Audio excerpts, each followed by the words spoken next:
Assalamualaikum warahmatullahi taala wabarakatuh. Alhamdulillah.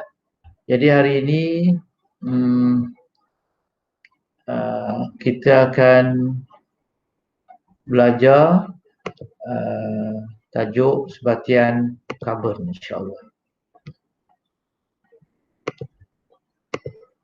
Baik.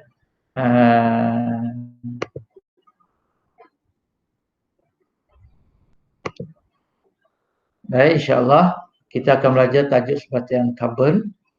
Itu tajuk keempat dalam sains tingkatan 5, insya-Allah. Sebelum kita mulakan kelas hari ini, jadi saya kalau pelajar-pelajar ada buku ini, iaitu modul PDP Sains Itu Mudah tingkatan 5 yang disediakan oleh guru-guru sains Terengganu. Jadi bolehlah buka buku ni ya. Baik, objektif pembelajaran kita pada hari ini adalah untuk menganalisis kepelbagaian sebatian karbon. Yang kedua, menganalisis alkohol dan kesannya terhadap kesihatan. Yang ketiga, menganalisis lemak dan kesannya terhadap kesihatan. Okey, jadi kita insya-Allah malam hari ini kita akan tumpu dua ni saja, iaitu menganalisis kepelbagaian sebatian karbon dan menganalisis alkohol dan kesannya terhadap kesihatan, insya-Allah. Okey, apa itu sebatian karbon? Jadi sebatian karbon ni ialah sebatian yang mengandungi unsur karbon. Mudah aja. Sebatian karbon apa? Sebatian yang mengandungi unsur karbon. Apa-apa saja sebatian. Sebenarnya dalam kehidupan kita sehari-hari, apa yang kita ada di hadapan kita, sebut saja, kebanyakannya 90% adalah sebatian karbon. Apa saja yang kita sebut, apa? Kertas yang kita gunakan untuk menulis berasal daripada tumbuhan, itu adalah sebatian karbon. Apa lagi? Plastik yang jadi cover pen kita, itu juga adalah sebatian karbon. Malah kita sendiri sebatian karbon juga. Yang kita nak mengenal sebatian karbon ni mudah saja. Bila dia terbakar, dia akan bertukar menjadi warna hitam. Sebelum menjadi abu lah, dia akan tukar ni hitam. Jadi itulah sebatian karbon. Di sebatian karbon ni terdiri daripada dua jenis, iaitu organik dan juga sebatian karbon tak organik. Yang organik ni ialah sebatian karbon yang berasal daripada benda hidup. Sementara sebatian tak organik pula ialah sebatian karbon yang berasal daripada bukan benda hidup. Contoh sebatian karbon organik, contohnya protein, kanji, lemak, karbohidrat, alkohol. Itu contoh-contoh sebatian organik. Sementara contoh sebatian tak organik pula iaitu kalsium karbonat, atau biasa panggilan kita panggilan biasa kita ialah batu kapur. Kalsium karbonat. Yang kedua natrium karbonat, yang ketiga karbon dioksida. Okey, tiga-tiga ni bukan daripada benda hidup tapi dia berasal daripada bumi. Okay. Perbandingan antara sebatian organik dan sebatian tak organik. Dua-duanya persamaannya adalah mengandungi unsur karbon. Berbeza dari segi asal. Organik berasal daripada benda hidup, sebatian tak organik berasal daripada benda bukan hidup. Sementara yang kedua ialah sebatian organik terdiri daripada bukan logam dan sebatian tak organik daripada logam. Yang ketiga ialah sebatian organik larut dalam pelarut organik. Sementara sebatian tak organik larut dalam pelarut tidak organik. Contohnya air. Okey. seterusnya, keempat, sebatian organik ni molekulnya lebih besar berbanding dengan sebatian tak organik. Okey, itulah persamaan dan perbezaan sebatian organik dan sebatian tak organik. Sebatian organik ni ada satu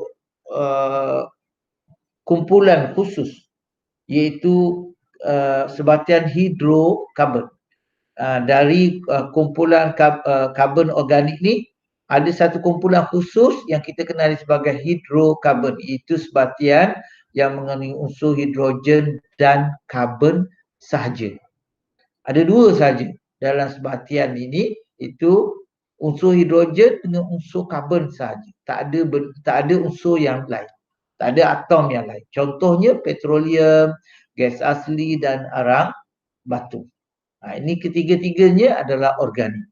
Dan dia adalah hidrokarbon yang hanya mengandungi hidrogen dan karbon sahaja. Baik. Sampai situ kita dah tengok kepelbagaian sebatian hidrokarbon. Seterusnya kita tengok pula alkohol dan kesannya ke atas kesihatan manusia. Alkohol ni juga adalah salah satu sebatian karbon organik sebab dia berasal daripada benda hidup. Apa itu alkohol? Alkohol ialah sebatian organik yang terdiri daripada unsur karbon, hidrogen dan oksigen. Karbon, hidrogen, oksigen. Itu je yang dia ada. Alkohol ni dihasilkan lama dah. Sebenarnya manusia menghasilkan alkohol ni daripada zaman sebelum Masihi lagi. Penggunaan alkohol dah mula. Iaitu alkohol dihasilkan melalui proses penapaian. Di mana sumber glukosa daripada makanan, glukosa ni daripada makanan, daripada bijirin atau buah-buahan. Semua bijirin, semua buah-buahan mengandungi glukosa atau gula. Gula yang paling ringkas lah. Dengan adanya air dan dipercepatkan proses penapaian ni kalau ada yeast. Yeast kita dah belajar, yeast ni ialah satu mikroorganisma daripada kumpulan kulat. Yeast ni menghasilkan enzim zimase. Enzim inilah yang menolong menukarkan glukosa kepada etanol dan gas karbon dioksida. Okay. Jadi etanol itulah satu contoh alkohol. Selain daripada etanol, boleh juga menghasilkan metanol, propanol, butanol, pentanol. Itu contoh-contoh alkohol. Contoh alkohol penamaannya diakhiri dengan OL ataupun NOL. NOL, nol. Belakang tu ada perkataan nol. Dia terdiri daripada unsur karbon, hidrogen dan oksigen. Karbon, hidrogen, oksigen. Penamaan tadi, etanol, metanol ni dia menggambarkan bilangan. Misalnya, bilangan apa? Bilangan karbon. Metanol, bilangan karbonnya 1. Etanol, bilangan karbonnya 2. Propanol, bilangan karbonnya 3. Seterusnya 4, butanol, 5, pentanol. Itu penamaan saintifiknya berdasarkan pada bilangan karbon dan diakhiri dengan OL ni menunjukkan dia ada alkohol. Okay, dia terdiri daripada karbon, hidrogen dan oksigen. Ini adalah radas penapaian yang mungkin kita akan buat di makmal, iaitu lautan gula, glukos tadi dicampur dengan yeast. Larutan gula dicampur dengan yeast, kita masukkan dalam kelalang kun, dibiarkan beberapa ketika. Dalam ni akan berlaku, yeast akan menukarkan glukos kepada etanol dan ada hasil sampingan, itu kita pelajari tadi. Hasil sampingannya ialah gas karbon dioksida. Jadi gas karbon dioksida akan terbebas akan melalui salur tiub penghantar ini masuk ke dalam air kapur. Kamu pun sudah tahu bahawa air kapur ni jernih asalnya. Tapi bila gas karbon dioksida melalui dalam air kapur yang jernih akhirnya bertukar menjadi keruh. Okey. Kemudian dalam Kelantan ni terdiri daripada lautan, mungkin masih ada lautan gula dan ada ethanol dan yeast, campuran yeast. Jadi lamalah kita nak hasilkan mungkin beberapa hari, tapi tak boleh 100%. Jadi macam mana kita nak dapatkan 100% ethanol? Jadi kita kena lanjutkan proses tadi daripada penyulingan, daripada penapaian kita buat penyulingan untuk mendapatkan ethanol yang tulen, di mana campuran hasil penapaian tadi kita masukkan ke dalam kelalang bulat ini, kita panaskan sehingga dia mendidih. Jadi untuk mengelakkan pendidihannya berlaku terlampau kuat, jadi kita letak di bawah kelalang ni serpihan porselin atau juga dikenali sebagai batu didih. Apa tujuannya? Untuk mengelak berlakunya pendidihan lampau atau pendidihan terlampau kuat. Okey. Jadi bila campuran ni berdidih, dia dalam campuran ni ada air, ada ethanol dan ada glukos. Mungkin ada yeast, lain ada yeast ya. Tapi mula mendidih, dalam campuran ni yang mula mendidih ialah ethanolnya. Ethanol mendidih pada suhu kurang daripada 100. Jadi ethanol dulu mendidih. Ethanol mendidih, dia akan menjadi wap. Wap tu akan mengalir masuk sini. Jadi bila kita lakukan proses penyulingan ni, kamu kena sentiasa melihat termometer ni agar suhunya tidak mencapai 100. Kalau sudah mencapai 100, maksudnya wap itu ialah wap air. Jadi kita tak nak wap air, kita nak wap ethanol.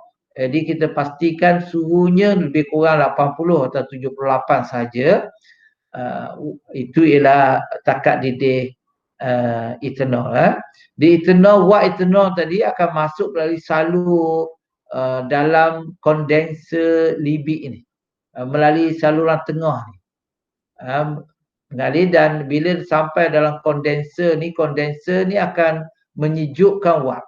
Bila wap itu dah disejukkan, dia akan bertukar daripada gas, akan terkondensasi menjadi cecair. Cecair itu kita akan dapat di sini sebagai ethanol tulen. Okey, sedikit penerangan kat sini, di mana ada label ni, air masuk dari bawah, air keluar daripada atas. Jadi untuk membolehkan kondenser ni berfungsi secara maksima untuk menunjukkan wap yang melalui dalam kondenser ni secara yang lebih paling berkesan, jadi kita masukkan air daripada bahagian bawah dan keluar melalui atas. Air ni sebenarnya tidak akan memasuki saluran yang di tengah ni. Dia ada tak boleh masuk. Jadi air masuk sini dan dia keluar ke atas ni. Dia tidak mencampuri wap. Wap ini lalu ke tengah, dia tidak bercampur. Dia air, cecair yang kita dapat ni ialah cecair ethanol yang tulen. Itulah proses penyulingan yang kita buat di makmas. Okey, apa sifat alkohol ni? Alkohol ni sebenarnya ialah cecair tanpa warna. Dia jernih. Dan dia ada bau sedikit. Bau yang mungkin ada setengah orang kata baunya kuat juga. Bau kalau kita rasa tu ada mani-mani masam sikit, itu ialah alkohol dari segi fizikalnya. Dari segi fizikalnya alkohol tu dia jernih. Sama macam air. Kalau kita letak dua bekas yang sama, kita tak labelkan, kita tak tahu nak beza ini alkohol atau ini dari segi rupanya, dari segi fizikalnya sama aja. Cuma boleh beza, kalau air tulen dia tidak ada bau. Tapi alkohol ni dia ada sedikit bau yang kuat sikit. Okey, seterusnya dia boleh larut. Alkohol ni larut dalam air. larut dalam air. Kita campurkan alkohol, ambil alkohol, masukkan dalam air, kita dapati dia akan jadi satu je. Tak boleh nampak dua cecair yang berbeza. Itu istilahnya larut campur dengan air. Kemudian kalau kita bakar alkohol ni, dia mudah saja menyala dengan nyalaan biru. Maksudnya nyalaan biru ni kamu dah belajar masa menengah rendah dulu. Api ni yang paling baik ialah api yang berwarna biru. Maksudnya api berwarna biru ni bila dia terbakar dengan sempurna. Sebab itu nyalaan atau api bakaran alkohol ni tidak menghasilkan jelaga. Jadi dia tidak mencemarkan alam sekitar kalau kita jadikan dia bahan api. Okey, sifat yang ketiga, dia mempunyai takat lebur dengan takat didih yang rendah. Sebab itu dia mudah meruap.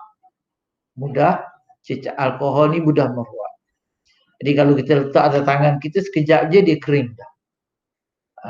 Sifat yang berikutnya, dia adalah pelarut organik. Dan seterusnya, kalau kita tindak balaskan alkohol dicampur dengan asid organik, dia boleh menghasilkan ester. Ester ni adalah satu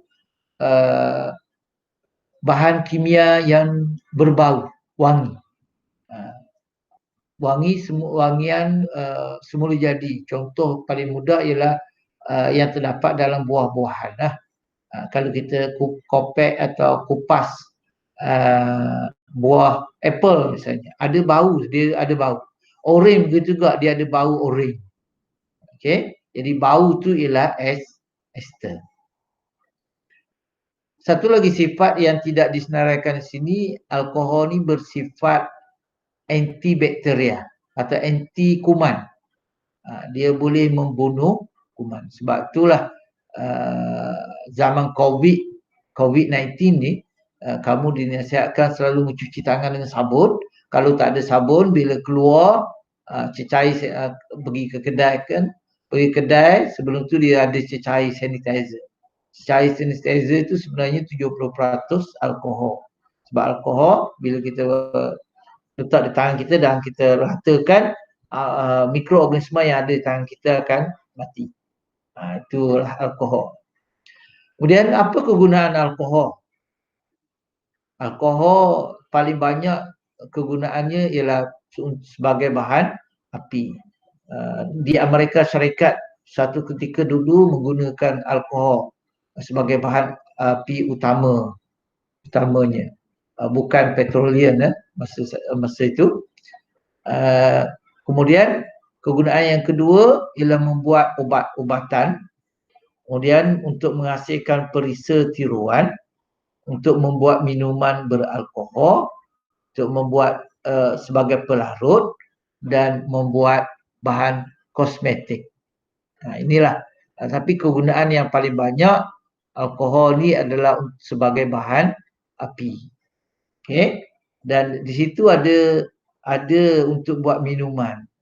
Walaupun kita orang Islam tidak minum alkohol, tapi banyak orang yang beragama lain jadi minuman biasa alkohol. Tapi masalahnya alkohol ni kalau kita minum dia akan menyebabkan kesan negatif kepada kesihatan kita. Antaranya alkohol ni dia boleh mengganggu perjalanan impuls saraf. Kamu dah belajar tentang saraf, dan impuls saraf tu berjalan dalam neuron kan, daripada reseptor melalui neuron deria, melalui neuron perantara, melalui neuron motor, kemudian sampai kepada efektor. Itu kamu dah belajar pada tingkatan 4 dahulu kan. Jadi alkohol ni menghalang atau melambatkan perjalanan impuls. Bila perjalanan impuls lambat, dia boleh mengganggu cerebrum. Kamu pun dah belajar apa fungsi cerebrum. Cerebrum ni bahagian otak yang paling besar untuk mengingat kan. Jadi bila cerebrum terganggu, menyebabkan pemikiran kita terganggu dan tindakan terkawal pun terganggu. Kita nak buat apa-apa dia ada gangguan, lambat, menyebabkan tindakan tu jadi lambat. Dan cerebellum pun, itu cerebellum ni mengawal keseimbangan, jadi bila cerebellum terjejas, dia menjejaskan keseimbangan badan. Kepada hati, dia boleh merosakkan sel-sel hati atau dikenali sebagai sirosis hati. Bila sel hati dah rosak, itu kita kenali sebagai hepatitis. Kesannya itu ialah hepatitis. Terhadap perut pula, alkohol ni dia menghakis lapisan perut, menyebabkan gastrik dan ulcer. Ulcer ni ialah luka. Biasa-biasa disebut luka pada dinding-dinding perut. Jadi kesan itu dari segi dalamannya, jadi daripada yang lain menyebabkan gangguan lah, kecelaruan tingkah laku. Bila dah mengganggu pemikiran, tingkah laku pun jadi terganggu, pikiran kita terganggu, kita tak boleh fikir dengan betul, keresahan, kebingungan, kekeliruan, dan kebergantungan kepada alkohol. Itu ketagihan, rasa nak lagi alkohol. Dan minum rasa nak lagi. Okey. Kemudian menyebabkan kehilangan ingatan sementara, mabuk. Ataupun mungkin boleh kalau teruk menyebabkan hilang ingatan kekal. Sebab itu bila mengganggu pemikiran ni, sebab itu dalam Islam Allah larang, haramkan alkohol untuk minum, menyebabkan kemurungan dan ada kemungkinan juga menyebabkan kecenderungan untuk membunuh diri. Sebab itulah Islam melarang kita meminum arak. Jadi sampai situ saja pelajaran kita kali ini. Wallahu a'lam. Assalamualaikum warahmatullahi taala wabarakatuh.